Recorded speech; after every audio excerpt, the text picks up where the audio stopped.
Oi, oi! Kemily Farias passando por aqui para finalmente compartilhar com vocês o que está por trás da canção Pureza.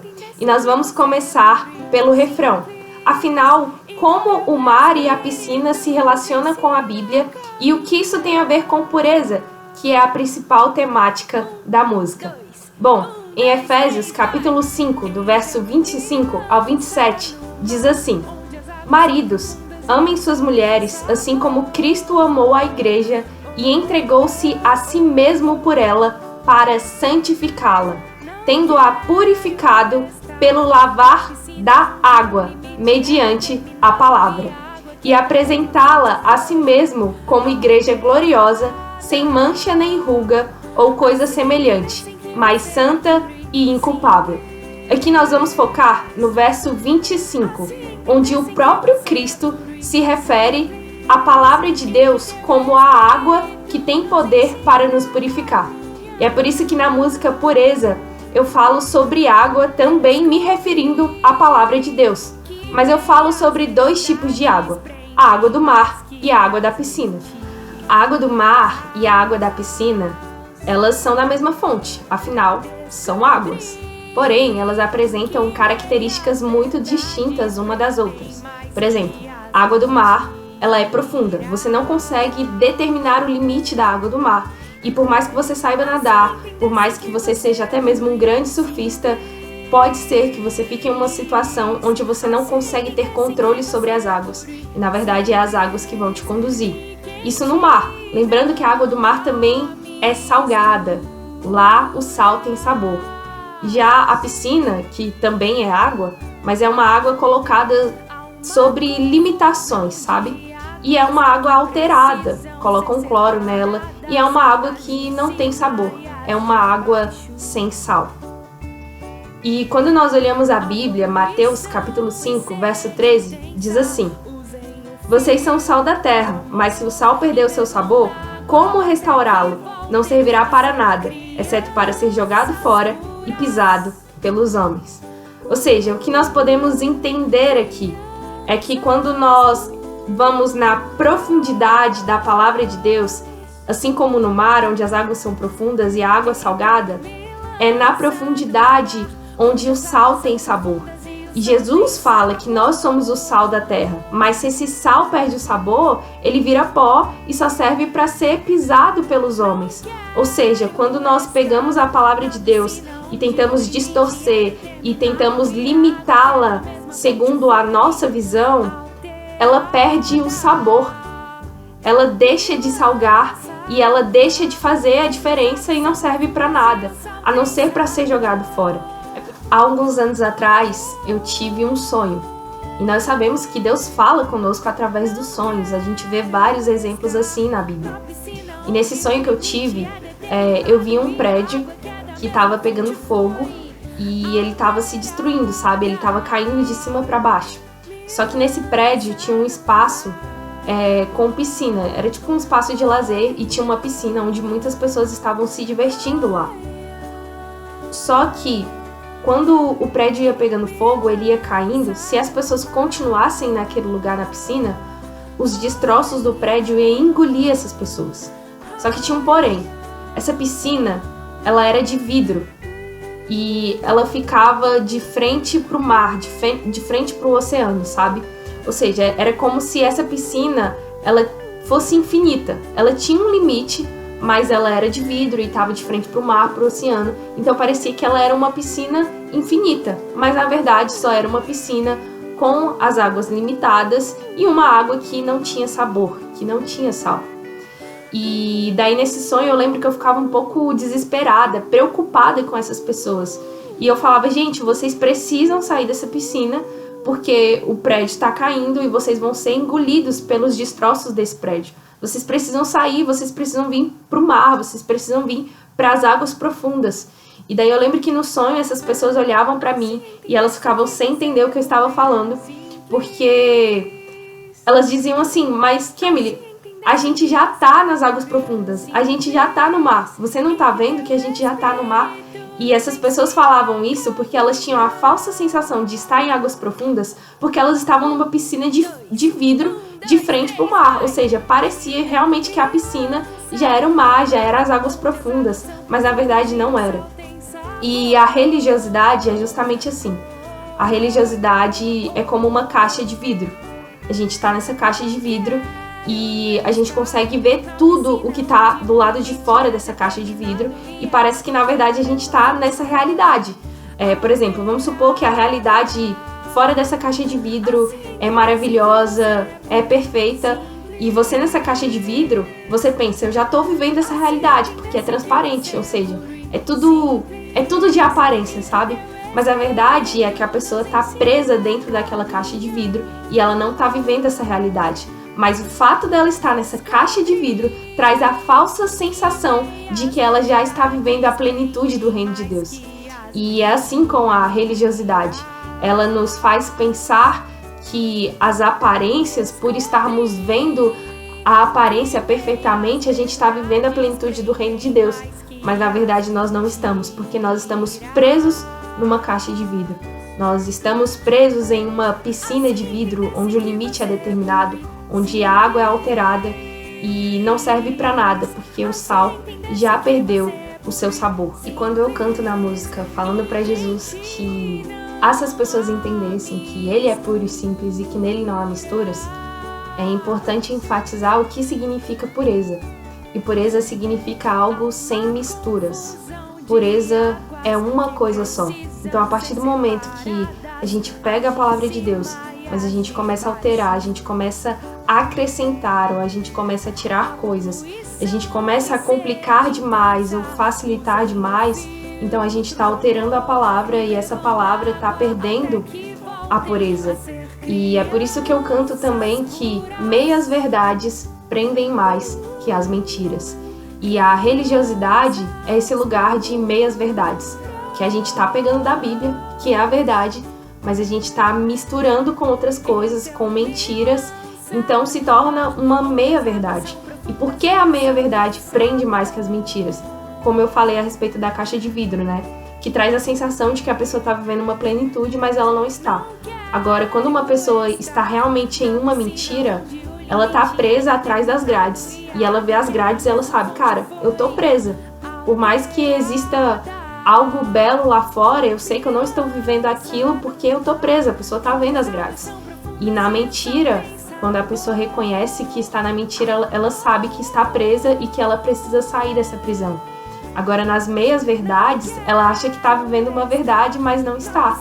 Então, ela não vai sair daquele lugar, porque aquele lugar está confortável para ela, mas na verdade não está tão confortável assim, porque ela está presa.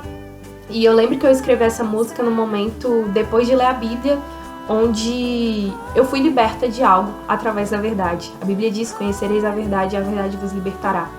Porque eu estava nessa situação de estar presa em uma meia-verdade. E quando eu li a Bíblia, a verdade da Bíblia, pura e simples, me libertou. E eu vi que eu estava presa em uma meia-verdade. E daí a gente se lembra da parábola do joio e do trigo, quando Jesus fala, né, que o joio está crescendo junto com o trigo. Então, para arrancar o joio, você tem que esperar o trigo e o joio crescer e só depois arrancar o joio, porque senão você corre o risco de arrancar o joio e arrancar o trigo junto. E é assim com as meias-verdades, é assim com as misturas, quando você mistura a verdade com a mentira. Você não consegue simplesmente tirar a mentira porque está misturado. Então, se você tirar a mentira, pode ser que você tire a verdade junto. E era assim com o joio e com o trigo. Se você tirar o joio do trigo, antes desse trigo amadurecer, você vai arrancar o trigo também.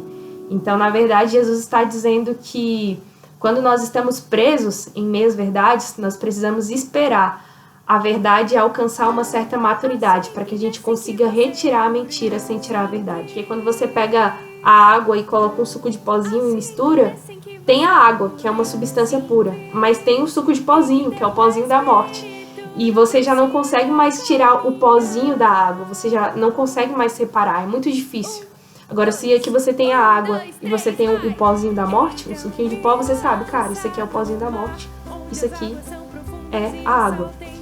Então, nós não podemos ler a Bíblia como um livro comum, estudar a Bíblia como um livro comum, porque, na verdade, a Bíblia, ela não deve ser estudada, mas ela deve ser lida totalmente na dependência do Espírito Santo. E a Bíblia diz em João 14:26, mas aquele Consolador, o Espírito Santo, que o Pai enviará em meu nome, esse vos ensinará todas as coisas e vos fará lembrar de tudo quanto vos tenho dito. É por isso que eu canto, assim entendessem que você é puro e simples e que o teu Espírito nos ensina a caminhar. E é na dependência do Espírito que ele vai nos ensinar todas as coisas. E quando o Espírito Santo nos ensina todas as coisas, ele nos mantém nesse lugar de pureza. A gente não se esforça para tentar entender algo a partir da nossa perspectiva, a partir da nossa inteligência. Porque quando a gente faz isso, a gente acaba alterando a palavra de Deus. A gente acaba deixando ela complicada demais ou deixando ela rasa demais. E uma coisa que eu aprendi é que sim, Jesus é simples, mas ele não é raso. Ele é profundo. E quando nós nos permitimos ser guiados pelo Espírito Santo, tudo se torna muito mais fácil, tudo se torna leve. Porque olha só o que vai dizer em 1 Timóteo, capítulo 1, do verso 5 ao 6. O objetivo desta instrução é o amor que procede de um coração puro, de uma boa consciência e de uma fé sincera. Alguns se desviaram dessas coisas, voltando-se para discussões inúteis. Ou seja, às vezes a gente pega a Bíblia e a gente começa a fazer as nossas regras, a gente começa a fazer as nossas doutrinas, mas aqui a Bíblia está dizendo que o objetivo da instrução, o objetivo da Bíblia é o amor que procede de um coração puro. Ou seja, você não tem amor se você não tiver um coração puro.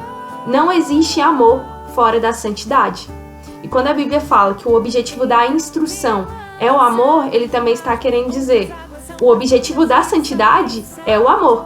Então não existe santidade sem amor, da mesma forma como não existe amor sem santidade. Então o objetivo da santidade é o amor. Mas para que você tenha o amor, é necessário um coração puro, é necessário santidade, porque o amor provém desse lugar de santidade. Então, às vezes, quando nós falamos sobre amor, né, a gente não sabe o que de fato significa isso, o que de fato é a profundidade do amor de Deus. Nós não temos a capacidade de aprender o que é amor sem antes sentar e aprender com o próprio amor, que é o próprio Deus. Então, quando a gente é guiado pelo Espírito Santo, a gente de fato volta a ser como criança. A gente se coloca num lugar de aprendiz. E esse lugar é muito leve, porque uma criança, ela vive uma vida muito leve, porque ela não precisa se preocupar com nada. Porque o seu pai e a sua mãe ensinam todas as coisas. Ela só precisa se preocupar em obedecer. E isso nos leva ao amor. Quando a gente olha para uma criança e a gente começa a prestar atenção nos comportamentos dela, a gente vê a forma pura, a capacidade que as crianças têm de amar por causa da pureza. Justamente porque o amor procede de um coração puro. Então, às vezes, nós vemos muitas pessoas, reclamando da vida, falando o quanto estão cansadas porque a vida é pesada. Muitos cristãos falando, é porque tem muita retaliação, muita batalha espiritual. E, de fato, nós estamos no meio de uma batalha espiritual. Você acreditando ou não, você está no meio de uma batalha espiritual das trevas e a luz. Mas isso não significa que vai ser pesado. Olha só que interessante. Eu, fisicamente, sou uma pessoa muito fraca, então eu não consigo carregar ninguém no colo, a não ser que seja um bebê. Mas quando eu estou dentro da água, eu consigo carregar. Porque a gravidade muda, é como se as pessoas ficassem leves dentro da água. E é assim com Cristo. A caminhada no Evangelho tem um peso, tem um fardo, é necessário temor, é necessário responsabilidade. Mas isso se torna leve quando nós estamos imersos nele. Isso se torna leve quando nós estamos imersos em águas profundas. Então a vida com Cristo é leve. A vida imersa numa profundidade do reino é leve, porque é onde o Espírito Santo pode nos ensinar todas as coisas. É onde ele pode nos revelar todos os segredos. E a música traz justamente essa pegada. A música Pureza traz realmente essa pegada de leveza.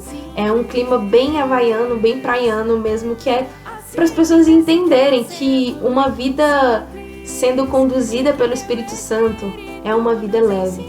uma vida vivida como uma criança pura e amando a partir desse coração puro é algo leve. E aqui eu quero abrir um parêntese antes de irmos para as outras partes da música, é que essa foi a revelação que eu tive quando eu estava escrevendo a música em relação ao refrão. Mas depois que eu já tinha gravado ela no estúdio e eu fui mostrar pra minha irmã, daí ela ouviu aquela parte, me lança no mar. E aí ela comentou sobre Jonas. Ela me perguntou, foi por causa de Jonas que você escreveu essa música? E na hora eu liguei, né, que de fato em Jonas, capítulo 1, verso 11 e verso 12, os marinheiros perguntam para Jonas, o que nós precisamos fazer com você para que a tempestade pare? E ele responde, me lança no mar. E quando a minha irmã falou isso, na hora veio uma nova revelação que conecta com tudo que eu já falei. O mar estava em tempestade, inclusive estava atrapalhando os marinheiros, porque Jonas não estava no lugar em que ele deveria estar. Ele estava em desobediência, ele não estava sendo conduzido pelo Espírito Santo. E para que a tempestade parasse, era necessário que Jonas fosse lançado no mar. Da mesma forma, quando a gente olha para o mundo, a gente vê a tempestade em que o mundo está, e eu não tenho medo nenhum de dizer que o mundo está na tempestade em que está, porque a igreja não está posicionada no lugar que ela deveria estar. A igreja não está sendo conduzida pelo Espírito Santo, por isso que o mundo está em tempestade. E para que a tempestade se acalme, é necessário lançar a igreja no mar. Sabe, está na hora de realmente a igreja cantar, me lança no mar, me lança no mar. Me lança no mar no sentido de está na hora da igreja ser lançada em águas profundas, está na hora da igreja ser lançada onde verdadeiramente o sal tem sabor, está na hora da igreja sair de um lugar de comodismo, que é essa piscina, onde está tudo alterado, mas está um ambiente confortável, e realmente se lançar em águas onde ela perde o controle de tudo e deixa o próprio Cristo conduzir, onde a igreja perde a sua noção de querer entender as coisas segundo o seu raciocínio e deixa simplesmente o Espírito Santo conduzir. Agora sim, fechando parêntese. Como esse vídeo ficou bem extenso, eu vou postar a continuação depois. Vai ter parte 2. Então, muito obrigado você que me assistiu até aqui e até amanhã. Tchau, tchau!